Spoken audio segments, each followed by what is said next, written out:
I think we can all agree that ending qualifies as hardcore noir. Dark City Street? Check. Driving Rain? Check. Paranoia and desperation? Double check. Cut down in a hail of gunfire, dying alone in the gutter? Hey, it's all there. King brothers had aspirations for the gangster. Having made most of their movies at Monogram, where the average budget was typically between $50,000 and $90,000, the Kings benefited from a production and distribution deal with Monogram's new Prestige division, Allied Artists. Under the stewardship of 29-year-old executive Walter Mirisch, Allied Artists pioneered what it called B-plus productions, with budgets in the $1 million range and marketing campaigns worthy of A-list fare. Check out the street front ballyhoo for the Gangster's world premiere at the Victoria Theater in New York. Man, those were the days. Now, Walter Mirisch, of course, went on to become Hollywood elite, producing such classics as The Apartment, The Great Escape, West Side Story, and In the Heat of the Night, among many others. But back in 1947, most critics saw this movie's ambition as merely pretentiousness. Good reviews were rare for the King brothers. More typical was this snide bit of business from the New York Times, which routinely ripped genre pictures. The Gangster is a shoddy example of picture making. Akim Tamiroff gives what is perhaps the worst performance of his career, which is noted with regret, for Mr. Tamiroff is an actor with talent. No, I don't want it. I don't want you, I don't want your banker. I'm not a double-crosser. But others, like Archer Winston, veteran reviewer at the New York Post, said, "This is a beautiful demonstration of the almost mystic power of conviction. One is almost willing to ignore the lists of gangster pictures that have preceded this. You come back to the feeling that someone had strong faith in this picture. The feeling is contagious." Then there was this ambivalent take from James Barstow over at the Herald Tribune. Everyone connected with the film should be commended, for at no time does it settle for gun-toting melodramatics. It is unfortunate, however, that the picture's obvious sincerity is scarcely realized in cinematic terms, either as an interesting psychological study or as a moral lesson to society. Well, news flash.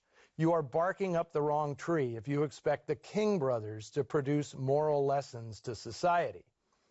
Beyond turning a buck and having fun doing it, what they craved was the respect of their peers for a terrific track record of entertaining pictures made at a fraction of the cost other studios were spending. Success they had. Respect would always elude them. This would be the last feature film for director Gordon Wiles. Not that the Kings weren't pleased with the job he'd done. Frank King intended to have him direct their next crime picture, which was already in the works when The Gangster was released. But that film would have a torturous pre-production history, and by the time cameras finally rolled in the spring of 1949, it was Joseph H. Lewis at the helm of Gun Crazy, with Gordon Wiles serving only as the film's production designer. He contributed to only one more film, as art director of 1950's The Underworld Story, before dying unexpectedly at only 46 years of age. Now, whatever you may think of it, The Gangster stands as the most distinctive and vividly realized film in Gordon Wiles's multifaceted career. As for the King brothers, they'd continue making movies for the next 20 years, from the already mentioned cult classic Gun Crazy to the mutant monster hit Gorgo to the prestigious and prize-winning The Brave One in 1956. Maury King always vowed that one of their films would someday win an Oscar, and The Brave One did just that, earning a Best Story Award for Robert Rich's heart-tugging tale of a young Mexican boy trying to save his beloved bull from the prize ring.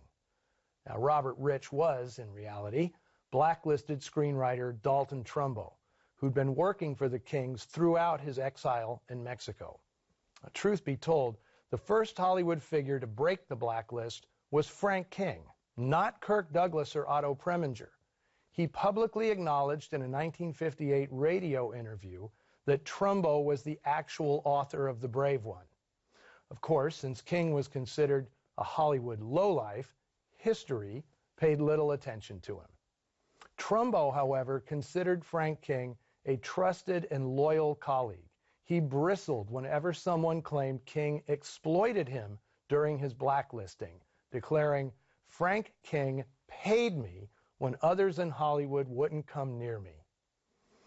Okay, as I mentioned at the top of the show, I'll have much more to say about the co-star of today's film, Belita, the ice queen of noir, in 3 weeks when Noir Alley presents the TCM premiere of another Allied artist picture, The Hunted.